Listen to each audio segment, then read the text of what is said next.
온라인 판매 사업 레드오션이라고요? 저희와는 다른 얘기입니다. 어디나 틈은 있고요.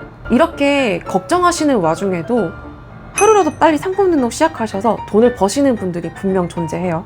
직장인들이 받는 월급은 분명 한계가 있습니다. 저도 그 한계를 느껴서 부업으로 처음에 시작을 했지만 지금까지도 제 생각에서 절대 변함이 없는 게 사업소득은 한계가 없어요. 내가 하는 만큼, 내가 경험한 만큼 벌어가는 겁니다. 여러분들은 무엇을 해서 돈을 벌고 계신가요? 시급을 받는 분들도 있을 거고 월급을 받는 분들도 있을 거예요. 또 배당금을 받는 분들도 있을 거고 임대 수익이 있는 분들, 그리고 저처럼 사업을 하시는 분들 있을 겁니다. 이런 식으로 돈 버는 방식은 정말 다양합니다. 그런데 만약에 나의 수익이 모두 시급과 월급에서만 나온다 하는 분들은 이 영상 꼭 보시길 바랍니다. 왜냐면 오늘 제가 돈 버는 방법을 알려드릴 거거든요. 10명 중에 8명 정도는 평범하게 월급 받으면서 생활을 하실 거예요. 그런데 10명 중에 2명 정도는 자기 사업을 하시거나 다른 소득으로 돈을 버시겠죠. 근데 여러분, 그거 아세요? 직장인 8명이 만드는 소득을 합친 것보다 사업가 2명이 만든 소득을 합친 게 더 많다는 거예요. 월급만으로 생활을 한다는 건 그만큼 자기 사업을 하는 다른 사람들보다 내가 돈을 덜 벌게 된다는 의미이기도 해요. 월급 안 받고 그럼 어떻게 해야 돈을 버냐고요? 요즘 시급이 얼마죠? 지금 최저임금이 9,860원이에요. 오르긴 올랐어요. 작년 2023년이랑 비교했을 때 2.5% 정도 상승했습니다. 그런데 물가는 얼마나 오른지 아세요? 3.6%가 올랐어요. 그러면 이게 무슨 의미냐? 월급이 오르는 거 이상으로 물가가 오르기 때문에 월급쟁이로 평생 살다가는 맨날 마이너스라는 거예요. 분명히 내 월급은 해마다 오르는데 실제 내 삶은 더 팍팍해지는 게 당연한 겁니다. 그러니까 저희가 뭘 해야 될까요? 월급 외에 다른 소득을 만들어야 한다는 거예요. 그래야 경제적으로 여유가 생기고 돈도 더 절약하지 않아도 어느 정도는 좀 저금이 될 거고, 네, 사람이 더 자유롭고 여유가 생길 수 있어요. 얼마나 더 성장하고 성공에 가까워지냐에 따라 향후에는 하기 싫은 일을 안 할 수도 있고요. 좀 하고 싶은 거, 사고 싶은 거는 돈 걱정 덜 하면서 할 수도 있고요. 그렇다고 제가 갑자기 직장 당장 때려치우고 사업을 당장 하세요, 이런 의미는 아닙니다. 직장 다니세요. 다니시면서 부수입을 만들 수 있는 다른 걸 하시라는 거예요. 그래야 물가가 이제 폭등하는데도 이 저희의 월급으로 버텨낼 수 있다는 겁니다. 최저임금 9,860원. 이거 계산하기 편하게 우리가 그냥 10,000원이라고 쳐볼게요. 하루에 저희가 몇 시간 일하죠? 딱 적당하게 평균 8시간 일한다고 가정을 해봅시다. 그러면 하루 버는 게 8만원이죠? 월화수목금토일 5일 일하면 40만원입니다. 한 달 4주 일하면 좀 160만원이 될 텐데요. 그 외에 식대라든지 주휴수당 이런 자질고래한 것까지 계산하면 대략 200만원 정도라고 생각해 주시면 됩니다. 근데 200만원 가지고 저희가 한 달을 살아야 하잖아요. 이제 한 달을 또 30일이니까 200 나누기 30 하면 하루에 66,000원 정도가 됩니다. 근데 저희가 이 돈 가지고 하루 살 수 있나요? 계산을 해볼게요. 일단은 제일 중요한 식사. 세 끼도 아니에요. 하루에 좀 두 끼만 먹는다고 해도 하루에 10,000원씩 하면 20,000원씩 빼야 돼요. 그러면 우리가 46,000원 나왔죠. 근데 식후에 또 커피는 꼭 마셔야 돼요. 2,000원짜리 좀 저렴한 브랜드 커피를 마신다고 치면은 44,000원이 됩니다. 근데 여기서 저희가 또 월세 내거나 전세 대출도 있을 거고 주택담보대출 이런 거 있으실 거란 말이에요. 한 달에 집 때문에 나가는 돈이 수도권이나 서울 쪽 사신다고 쳤을 때 원룸 기준으로 60만원이라고 치면은 하루에 2만원이에요. 44,000원에서 2만원 빼면은 24,000원 남고요. 근데 여기서 저희가 추가적으로 또 문화생활 해야죠. 친구도 만나야죠. 자동차 있으신 분들 있을 거고 보험료, 그리고 부모님 용돈, 통신비 이런 거 다 계산해 보세요. 남는 게 없을 겁니다. 그렇기 때문에 이거 벗어나려면 뭐 해야 된다? 부업 하셔야 된다는 거예요. 내가 주체적으로 돈을 버는 능력 하나쯤은 있으셔야 됩니다. 지금 우리나라는 물가 상승과 상대적 임금 저하로 경제가 굉장히 안 좋은 상태입니다. 직장인, 근로소득자 누구든 이제 1인 사업이나 부업을 해야 한다는 거예요. 적어도 저희가 행복하게 살고 싶으면요, 여러분들도 각자 원하는 삶이 있으시잖아요. 딱 꿈꾸는 삶. 그걸 이루기 위해서 여러분들은 지금 뭘 하고 계신가요? 직장인분들 요즘 부자 되려면 좀 농담으로 뭐 로또 산다 이러잖아요.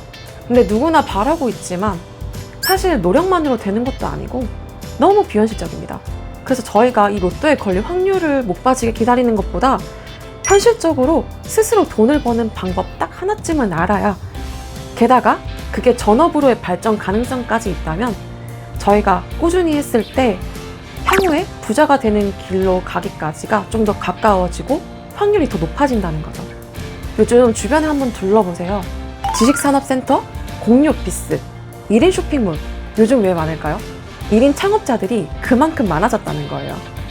이제는 부수익을 만들어내지 않으면 뒤처지는 세상이 돼버렸다는 겁니다. 옛날처럼 사업이 어려운 시대가 아니에요. 오프라인처럼 매장이 필요 없고 비용도 안 듭니다. 유튜브만 검색해봐도 정말 여러 사업들이 나오고 어떻게 시작을 해야 되는지 정보도 다 있습니다. 자영업처럼 막 건물 임대하고 인테리어하고 물건 사입하고 이런 어려운 사업을 하라는 게 절대 아니에요.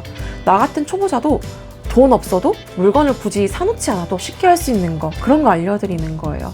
온라인에서 물건을 팔아보시라는 겁니다. 우리가 맨날 마시는 그 커피 있죠? 이것만 생각해봐도 답이 나와요. 이 커피 한 잔의 원가가 얼마라고 생각을 하세요? 원두, 물, 시럽, 그리고 월세랑 전기세, 뭐 인건비?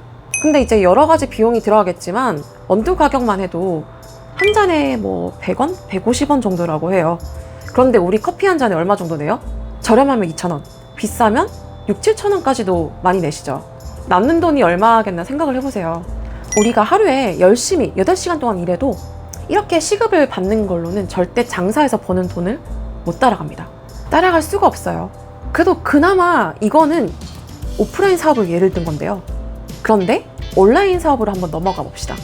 이러면 좀 얘기가 다르죠. 버는 돈이 또 달라집니다. 쿠팡이나 스마트 스토어에서 저희가 물건을 판다고 한번 가정을 해볼게요. 아까처럼 뭐 이제 커피랑 음료수를 예로 들었던 것처럼 온라인에서도 원가가 저렴한 상품을 저희가 마진을 붙여서 팔 수가 있다는 거예요. 그런데 온라인이 왜 더 좋냐라고 하면 내가 팔 수 있는 상품의 종류가 훨씬 더 많아진다는 거예요. 커피집에 커피만 팔죠? 고깃집은 고기만 팔죠? 또 온라인에서는 고기도 팔고 음료도 팔고 이것저것 다 팔 수 있어요. 팔 수 있는 상품 종류, 개수 제한이 없죠? 거기다 알바 쓸 필요 없어요. 혼자서 하면 됩니다. 인건비 안 나가죠? 그리고 장사하려면 위치가 좋아야 되는데 온라인 판매는 상권이 좋을 필요도 없어요. 집에서 일하셔도 됩니다. 그럼에도 불구하고 내가 올린 이 상품이 뭐 경기도, 부산, 제주도까지 다 노출될 수 있습니다. 24시간. 쉽게 말씀드려서 자면서도 돈을 벌 수 있는 구조고요. 24시간 내내 영업 중이라는 겁니다. 이렇게 내가 자고 있는 상황에서도 돈이 벌려야, 그리고 나가는 돈이 적어야, 이런 거 진짜 전략적으로 잘만 이용하면 쉽게 부자가 될 수 있다는 거예요. 일할 때만, 내가 노동을 할 때만 돈이 벌리면 그건 부자가 되기 정말 어렵고 매우 제한적입니다. 나 말고 자동으로 일할 수 있는 그 대체할 걸 찾을 수 있다는 게 정말 쉽지 않아요. 사실 내가 일하지 않을 때도 돈이 벌려야 그게 쉽게 돈을 버는 거거든요. 또 이걸 많이 물어보시더라고요. 상품 미리 사놔야 되나요? 아니요, 그러시지 않으셔도 돼요. 상품을 사서 제가 받아서 이제 다시 보내는 번거로운 과정보다는 물건을 애초에 주문을 할 때 고객 주소지로 바로 보내버리면 저희가 물건을 따로 받아서 보관할 필요가 없겠죠? 배송을 직접 진행하시지 않으셔도 됩니다. 이런 걸 저희가 위탁 판매, 리셀이라고 하는데요. 이걸 계속 하면서 상품과 시장에 대한 안목을 기른 다음에 그때는 나중에 좀 물건을 사입도 해보고 직접 재고를 포장해서 보내보기도 하고 그러실 수도 있어요. 그러면 마진이 조금 더 많이 뛰기 때문에 좀 돈을 더 많이 벌 수 있거든요. 만약에 그 단계까지 진짜 가신다고 하더라도 저희가 우체국을 직접 가거나 택배사를 직접 이제 방문해서 접수를 할 필요가 없어요. 알아서 물건 픽업하러 저희 집까지 오실 거고, 이것도 다 대행해주는 곳이 다 있습니다. 모든 게 다 자동화가 되어 있고 대행을 해줍니다. 그러니까 이제 진짜 못하겠다, 모른다, 시간이 없다, 이런 핑계 대시면 안 됩니다. 또 온라인 사업이니까 좀 이제 컴퓨터 잘하는 사람들 얘기다, 난 못하겠다, 이미 선점할 사람들만 돈을 벌지 않느냐, 또 이런 식으로 말씀을 주실 수 있는데 아닙니다. 이거는 진짜 처음 시작하는 50대 컴맹도 가능하십니다. 제가 그런 대표님들 매출을 많이 만들어드려서 자신 있게 이야기할 수 있습니다. 상품 등록마저도 어렵다 하시면 그거 대행해주는 회사도 있는 세상이거든요. 온라인 판매 사업, 레드오션이라고요? 저희와는 다른 얘기입니다. 어디나 틈은 있고요. 이렇게 걱정하시는 와중에도 하루라도 빨리 상품 등록 시작하셔서 돈을 버시는 분들이 분명 존재해요. 지금도 치킨집 차려서 대박 나시는 분들이 있는 것처럼요. 그리고 그때그때 온라인에 새로운 상품들이 정말 많이 나오거든요. 그렇기 때문에 저희가 팔 수 있는 게 정말로 많다는 이야기입니다. 평생 월급만 받으면서 살 거다 하시는 게 아니라면, 나는 경제적으로 언젠가는 자유로워지고 싶다 하시는 분들이라면 온라인 판매 경험이라도 지금 꼭 해보세요. 상품 등록 정도는 열심히 해도 손해보는 거 없잖아요. 상품만 팔면 됩니다. 오프라인보다 온라인이 더 쉽고 리스크도 적습니다. 옛날처럼 쇼핑몰 차리고 돈 들고 이런 시대가 아니거든요. 이미 다 구축이 되어 있어요. 가입만 하면 되고요. 강남, 이태원, 한남동 이런 핫플레이스에 자리 잡으려면 월세가 어마어마하잖아요. 근데 쿠팡이나 네이버 스마트 스토어 같은 우리나라에서 정말 인기 좋은 온라인 쇼핑몰에서 물건을 파는데, 그런데도 돈을 낼 필요가 없다는 거예요. 그런데 왜 안 하세요? 무턱대고 큰돈 투자해서 사업이 망하면 그대로 파산해야 되는 그런 리스크 큰 사업은 하지 마시고, 이렇게 리스크 적고 경험으로 하나씩 쌓아갈 수 있는 그런 사업으로 시작해보세요. 막상 상품 등록만 하셔도 주문이 들어오잖아요. 그럼 알아서 내 몸이 움직이게끔 되어 있습니다. 돈을 벌어야 되니까요. 그리고 주문이 들어온 이 가능성을 확인을 하셨기 때문에요. 그래서 여러분들도 이제 근로소득만으로 생활하지 마시고 이렇게 소소하게 사업소득을 만들어 보는 걸 한번 시작을 해보세요. 24시간 안 쉬고 일해도 직장인들이 받는 월급은 분명 한계가 있습니다. 저도 그 한계를 느껴서 부업으로 처음에 시작을 했지만 지금까지도 제 생각에서 절대 변함이 없는 게, 사업소득은 한계가 없어요. 내가 하는 만큼, 내가 경험한 만큼 벌어가는 겁니다. 그래서 오늘 이 영상이 여러분들의 인생에 어떤 큰 전환점이 되기를 바라면서 오늘 영상은 이만 마치도록 하겠습니다.